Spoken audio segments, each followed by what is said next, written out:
Hi, everyone. I'm Osiris Steffen. And I'm Nina Simmons. And we're the hosts of the Love and Cannabis Podcast. We started our podcast over a year ago to share our story of how we are helping our son manage the severe epilepsy with CBD oil. Aiden was diagnosed with epilepsy when he was just 2 years old. And each week we talk with medical professionals, parents, business owners, and other cannabis advocates. All of our guests are so inspiring, but this coming week, on Friday, we have a very unique guest. That's right, Nina. On Friday, October 23rd, we sit down with Bruce Linton, the former CEO of Canopy Growth Corporation and one of the true cannabis titans. Bruce has done so much to improve the lives of so many people, and we are honored that he took time out to talk about the future of cannabis with our listeners. We hope that everyone will tune in on October 23rd to hear a special interview with Bruce Linton on the Love and Cannabis Podcast.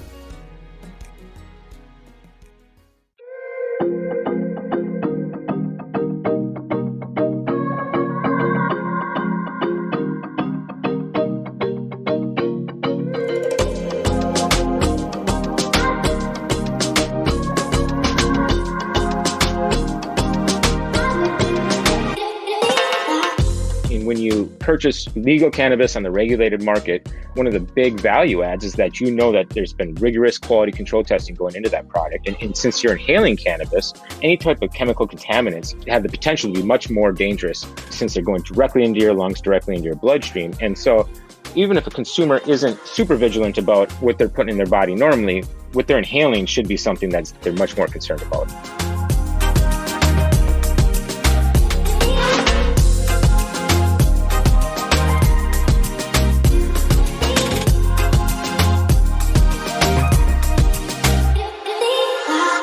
All right, everyone, welcome back to another episode of the Cannabis Corona Report, where we speak to cannabis companies that are succeeding or helping other companies succeed during the global pandemic. And today, we are joined by Josh Wurzer, the co-founder of SC Labs. Josh, welcome to the show. Thanks for having me. I'm looking forward to talking to you today about the testing that you've done on rolling paper and some of the, I hate to say, unsettling discoveries that you've uncovered. But before we get to that, let's quickly talk about SC Labs, the cannabis testing company that you helped form about, I can't believe it's been over 10 years. You started in California, which is a state with really strict requirements. Can you explain why having third-party testing is so important?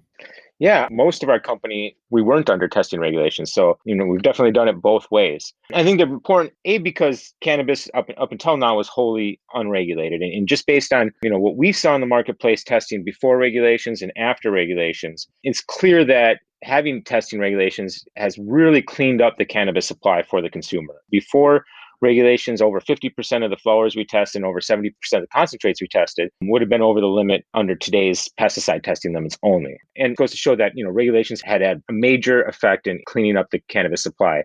And beyond that, I believe that with increased testing, we've also seen a lot of innovation, and we've seen people create products that are unique, novel, utilizing minor cannabinoids and things of that nature. And I think kind of sort of the testing industry has also spurned kind of advancement in the quality of the products and kind of the diversity of the products. Yeah, I know in the past, people would be like, I just want the highest THC. I just want whatever's got the highest THC. But now people are looking for the cannabinoid profile and they want to know what terpenes are in it. And that's something that you also provide, right? That information? Yeah, for sure. And I agree with you 100%. I think if there's maybe one disservice that testing labs have done to the broader cannabis industry, it's that when we first began doing the testing, the first thing we did was test for the cannabinoid content, mostly THC and CBD. And really quickly, people looked to differentiate themselves based on THC score. And you saw a lot of cannabis strains that were really interesting, that still had the desired physiological effects, but that didn't test 30% THC. And so people kind of stopped breeding them, and they became really hard to find on the cannabis market. And since predominantly you're inhaling, the overall percentage of THC isn't necessarily as important as sort of the ratio of the different bioactive chemicals to each other. And so cannabis does produce cannabinoids, but it also produces these chemicals called terpenes, and they're essentially the essential oils of cannabis and other plants. And these terpenes oftentimes are bioactive themselves. They contribute to the flavor of the cannabis. And I think what we're seeing now is certainly people who kind of geek out on cannabis know about terpenes, but even your average consumer, they don't know about them. The advancement in sort of the chemical characterization of cannabis has allowed producers to produce products that are much more advanced, that are much more tailored to people's kind of individual needs. And so even if you're just a casual consumer, you're benefiting from this better understanding of cannabis. Yeah, it makes a lot of sense. I mean, it's no different than the wine industry. Let's switch gears here for a second, and let's talk about how the pandemic has sort of heightened everyone's focus on staying healthy and avoiding health risks. I was just curious if you felt that customers are now more willing to pay a little more for that peace of mind when they buy legal or tested cannabis versus buying it from the illicit market. I agree. I sort of like to look at testing as one of their main differentiators from Joe, who grows it in his backyard next door. And when you purchase legal cannabis on the regulated market, one of the big value adds is that you know that there's been rigorous quality control testing going into that product. And since you're inhaling cannabis, any type of chemical contaminants have the potential to be much more dangerous since they're going directly into your lungs, directly into your bloodstream. And so even if a consumer isn't super vigilant about what they're putting in their body normally, what they're inhaling should be something that they're much more concerned about. And so, what we do is give people that kind of extra sense of safety. And beyond COVID, I mean, certainly out here in the West Coast now, we're dealing with wildfires everywhere. We're getting a lot of interest in kind of what is this going to do to the potential different contaminants that can come from all these wildfires, like flame retardants and heavy metals and things of that nature.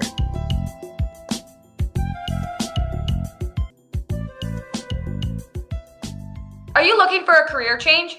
I'm Carson Humiston, the founder of Angst, the cannabis industry's largest hiring platform. I'm so excited because on October 21st and 22nd, we are hosting the cannabis industry's first virtual hiring event. It's 2 days of great speakers, networking, and most importantly, jobs. We have over 50 cannabis companies all across the US hiring for more than 500 positions. This is the place to go to find your next job in the cannabis industry. To sign up, visit Vanks.com. That kind of leads me right up to what we wanted to talk about today. And that's, even if you have tested cannabis and you feel real confident that what you have is pesticide-free and toxin-free, it doesn't necessarily mean that when you actually ingest it, you're not going to be exposed to toxins. And unfortunately, rolling paper seems to be one of the contributors to that. So let me just take one step back. You guys were aware of this. What prompted you to start testing rolling papers? In California, we're required to test the pre-roll and include the paper as part of the sample. So what kind of precipitated this broader study we did is we had a couple positive detections amongst different clients for a pesticide called chlorpyrifos that when they had tested the material that went into the pre-rolls previously wasn't present. So naturally, customers were a little bit concerned about where this pesticide had shown up. And so really quickly, we kind of zeroed in on the rolling papers. Once we tested the rolling papers on their own, found that there were many times what would be considered the legal California action limit for an inhalable product. So when you took those rolling papers and you rolled some cannabis up inside them, they were so contaminated that now the whole pre-roll was over the allowed pesticide limits.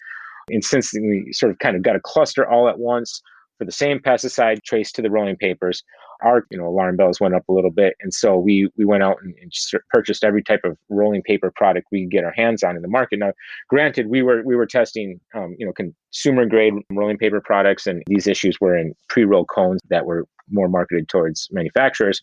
And so what we found was that there certainly in some of those products were contaminants at levels that could potentially cause a joint or a pre-roll that was made with those papers to fail compliance testing. Wow. So, explain to me how the pesticides get into the rolling paper. So we tested them for pesticides and for heavy metals. We tested about 120 different products, and we saw trace heavy metals in over 90% of those products, which is not really alarming in and of itself. I know it sounds bad, but all of these products are made with plant material, and plants tend to take heavy metals up from their environment and hold them in their tissue. See kind of trace amounts of these metals in most of the products wasn't super surprising. But then over 10% or so of those products would have been actually over the California action limits for heavy metals. And some of them were significantly, 1,000 times over the limit. So Wow. a couple of the products were grossly contaminated. Most of them that did fail were still kind of right at that line where if you roll them up into a joint, that product would probably still be under the action limit. But we did see pesticides as well. I don't have great visibility into where they would have came from, but most of these pesticides seem to be the types of pesticides that are commonly used in fumigation. So I'm guessing it's potentially fumigation of the facilities where they're produced. I'm guessing that's probably where a lot of the metals contamination came from too. And some of these, more grossly contaminated products, it's potentially from machinery where the papers are produced. Just like with the metals, the pesticides could show up from being applied to the actual plants from which the papers were produced. It's like I said, it's something that you just wouldn't think of. I'm sure there are a lot of times where they're ingesting these toxins that they don't even know about. What advice would you want to leave us with today so that we can best protect ourselves from ingesting something we don't want to ingest?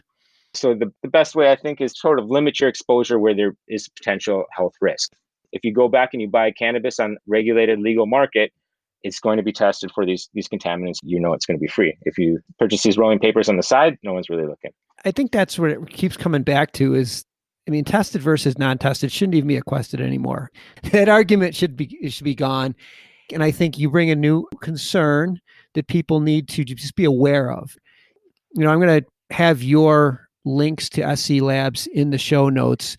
And so I'm sure if people want to circle back and learn more about the report or the study that you did, I'm sure that they can circle back with you offline. And Josh, this is good work. I appreciate you taking the time to speak with us first. And I also thank you for helping to keep us safe. Well, thanks for having me on. I appreciate it.